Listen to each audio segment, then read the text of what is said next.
I'd like to bring to the forefront today the Tefaረት Yisrael. The Tefaret Yisrael is brought down as one of those achronim, gedolei achronim that refers to the chilazim as the purpurschneck, which is the murex. The Tefaret Yisrael is brought down in his Akdama to Seder Moed. He has this Akdama called Kupas HaReichlim. And he's speaking about the big day kahuna over there. And he brings down Ube'inyan hazeh kosav gezenyes Techeles nasa midam mushel hanikra purpurschneck. He brings down from somebody Gesenius. Who's this Gesenius that he's quoting from? This Gesenius was not a Yid. He was a guy who, believe it or not, was a Bible critic. He was a professor of theology in the University of Halle, Germany, and he printed basically a dictionary about 30 years before the Tefaret Yisrael. And the Tefaret Yisrael brings him down, which might surprise us. Why would the Tefaret Yisrael bring down a guy, a Bible critic, and that should be the authoritative decision of what the chilazim is? So, to start, I'll give you a mashal. I don't know if the Olim will understand it, but before the Art Scroll came out with their Gemara, if a Bacher didn't know what a certain word was, the types of a certain word, he might have used a dictionary that was called the Jastro. The Jastro was written over 100 years ago, and it had all the words basically in the Gemara, and you look it up and you see it. Some people felt uncomfortable looking it up. Some people felt less comfortable. And the reason was because the one who wrote the Jastro, he was from the founders of the conservative movement. Some people felt uncomfortable. Other people said it's just words, it's just getting a touch of a word. Was it authoritative? No. If somebody would bring down and bring a raya that he's wrong, it wouldn't bat an eyelash. It would, okay, he brought it down. When you don't have anything else, you might want to use him. And the same thing L'chayr is Gesenius. He wasn't an expert on the subject of Techeles. Not at all. He wrote a dictionary on all words of the Torah, Gemara, and one of those words he ties up that the Techeles was the purpurschneck. He doesn't even say where. He brings down where he got it from other goyim earlier. Doesn't carry so much weight. That's first of all. Second of all, if you look at the Tefaret Yisrael himself, you see more than that why he brought him down. And that is because he says that two of the facts that this Gesenius brings down when he brings down his candidate as the murex, he brings down two facts which seem to stem exactly like Chazal. And he says that first of all, Gesenius writes that it's nimtza b'yam ha'emtzoi. That means you find it off the Mediterranean. And second of all, he says v'aklipa shekadela hi tseva blue. He says the shell of this snail is blue, and that also stems with Chazal. Chazal say gufoi doim liyam. That means it's color blue. Now he's obviously, the Tefaret Yisrael is willing to accept that gufoi doesn't mean the goof of the snail itself, but it means the shell. But that's fine. But he brings down two things, and because of these two things seem to stem, he says basically that's what is the chilazim. However, a few lines later he brings down Oinom. He says this Gesenius writes that this snail produces purple dye. He says Vizeloi nishmaloi. We can't accept what he says. This is against our Kabbalah. He brings down the Rambam that says that it's like the afternoon sky, which is blue, not purple. And therefore he ends off, it must be that snail that Gesenius is speaking about, Shehisker Gesenius, it's a different one. Doesn't see the day of light when it comes to the chilazim. So he dismisses it. Why does he dismiss it? Because it doesn't stims with Chazal according to him, but it doesn't stim with the Rambam and the mystery that we have. So out it goes. Comes along the supporters of the murex, and they say Gevaldik. He says the whole problem that the Tefaret Yisrael had with it was because it couldn't produce a blue color. It produced purple, and we have a Kabbalah that is blue. Oh, but now that in 1980s they've discovered that you could make blue out of the murex if you expose it to the sunlight in its reduced state, So then, Hadra, Kama, V'gam, Nitzava, the types of Gezanius. Now we can go back to Gezanius and have it that it's Taka the Murex. That's what they say.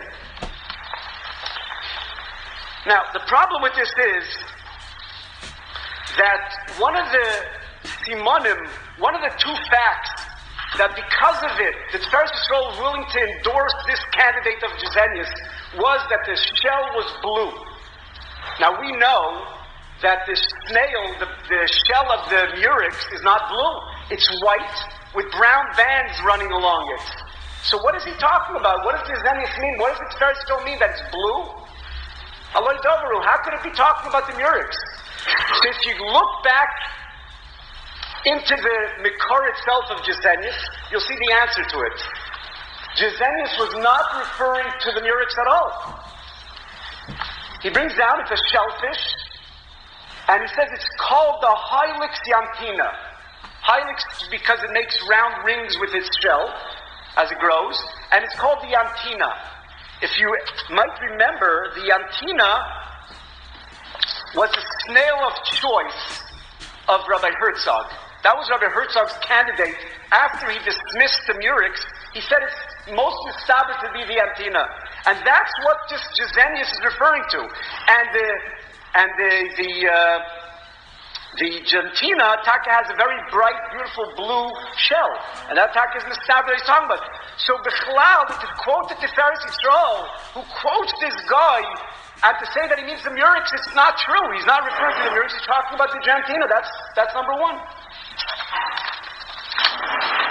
Now, comes along the supporters of the murex, and they say, no, it's not true. Because you see that the Techeles Yisrael, this is a very alif already. And they say that you see that the Techeles Yisrael was willing to go along with the Goy Gezanius. Except the only problem that he had was that it can't produce blue. Okay, but now that we came up with the murex, which Taki wasn't maybe referring to, but now that we picked up the murex and it stems with the Simoni Chazal, you could do blue with it. So Avada, there's no question that the Techeles Yisrael would have accepted the murex. So although he wasn't talking about it and he wasn't referring to it, but he probably would have accepted it. He most definitely would have accepted it because you could dye it blue.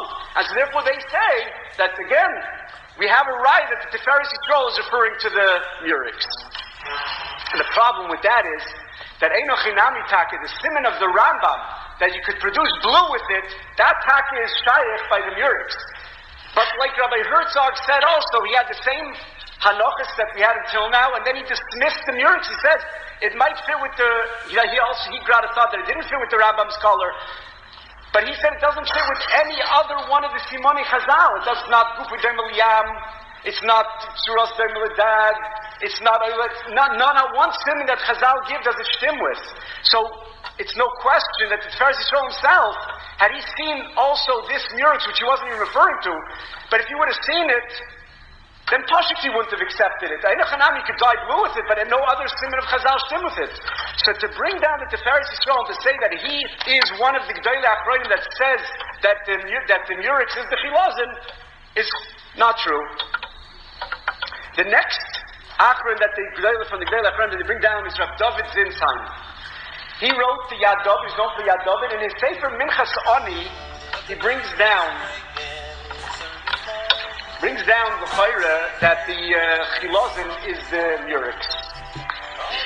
And not only that, but in the Sefer Chaysim Shalzov, who's a very choshev man from Bnei Brak, he brings down, he says, Chakira to start debating as to what the chilazon is, it's not delivered to our doorstep to even start declaring about it. It's already decided by the gedolei Ador, and then he brings down as one of those achronim this Rav David Zinsheim. What does Rav David Zinsheim say? So he brings down like this in the Sefer Minchas Ani. He brings down min choynik shel yam. It seems like it's a shellfish, it's a snail. V'chein kosku hamesaprim shu choynik v'nikra purpur mushel. Clearly says it's a purpura. Purpura might very well be the purpura that Aristotle was speaking about, which is the murex. However, to quote that, it's not true. It's not factually true. Because if you look up at the context, you don't have to look at the next page, you don't have to look at the next paragraph. in the very same sentence himself, he stops in the middle, and obviously he never saw it, he never saw it, he obviously saw it quoted, but if I'm going to continue the sentence, and he says, Oynam nired hu chilazin acher, rak hu min toilas acher, and he brings rayas. He says, this is what the Mesafrim say, but he says, but I have rayas from the Aruch, and I have other rayas that has to be Mutter B'Sicha, and therefore he says definitely maybe called the Chilazin, but Chilazin might have many terms, and this Chilazin that's called the Purperschneck, the Purpermush, which we said might be the Murex, is not the Chilazin at Techeles. He's from the first, not Chilazin. So to quote the Yad David as one of the achronim that supports the Murex as the Chilazin is factually not true. The other two achronim that they bring down is, one of them is Reb Shimshon or hirsch. Reb Shimshon or hirsch lived in the late 1870s, and he brings down, no discussion, but as a translation on the pasuk of Tzvunei Tzvunei Chayil, he brings down the Chilazin, and he says that the translation of the Chilazin is Purperschneck, which Chayil means the Murex. So they say, we have a raya over here that Reb Shimshon or hirsch clearly, obviously knew that that was the Chilazin. Now the problem is that he's very much no discussion about it, and if you really come to think of it, if you think that Reb Shimshon or hirsch really figured out the Chilazin, and he decided clearly that it's the Murex trunculus, don't you think he would have made a rash godel about it? Just like 10 years later, the Techeles, when he figured that it's the cuttlefish, he made such a rash godel and he wrote svarim and he sent it around and he told everybody they have to wear it. We had to wait until the 1980s until Till came out with the Murex trunculus, and they made a rash godel till today. Why did Reb Shimshon or hirsch make it and say, I found the Techeles? At the very least, at least put an effort into producing it, and encourage people to produce it. Something, nothing. The teretz is, Reb Shimshon or hirsch did not know for a fact that was a purple mushal. He wrote it as a translation in passing, because that was the way they understood it. He probably either saw it in the Teferet Yisrael or in other, maybe based on ancient writings. But as a fact, as a halacha, far from it. It was just a hashara ba'alma, and when you're writing translation, you figure to put it in. Now let me read you something in a sefer, also mefarish, in the same time. And you'll see that their yediyas on different animals, on oifis, were all based on hashara. He writes, when it comes to this, in Parsha Shmini, the Mefarish says that the Torah lists off all the oifis that are trait. All the oifis that's made, the Torah lists off. And the Gemara says that if you know what these oifis are, the Gemara says, and anything that's not in this list is automatically going to be kosher. So therefore he writes, Loi tirgamnu es shmois oifis. I refuse to write the names of the oifis hamnuyim kan, Shari kol shar oifis, because any other oifis that I won't list, shalayim nu mutar b'achila, the mutar b'achila, the nimtzis, it would come out. Kol toes b'tirgum. Any mistake that I make in a translation of one of these shemis, one of these oifis, all lahavi lidei mishul, to come to halacha mishul. And he said the targum on the kubal al roiva shemis, most things that we know on iskarim, totally rak b'hashara levad. It's all based on hasharis. So I refuse to put the names because I'm afraid somebody's going to take a bird and say, oh, this bird is not one of the ones that were listed here. Must be kosher. And meantime, maybe I made a mistake, and one of the ones that I wrote is a kosher bird, and the one that he found is really the treifa one that's listed in the Torah. I refuse to do it. The basis that they had then was all on Asharis. Do you know who I just read from? None other than Reb Shimshon or hirsch himself. Reb Shimshon or hirsch himself says, I know the names of all the oifis, I know that, but I'm not going to write them because a michshel could come out chalila. I might be wrong, and it's all based on Ashar. I'm not willing to do it. So why do you write the purperschneck? Because what do you have to lose? In passing, Tvunei Chol was the Chilaz is the purperschneck. What's a person going to do? He's going to put it on? Put it on. But avada, it's pashut that it's Ashar ba'alma. It's nothing more than that.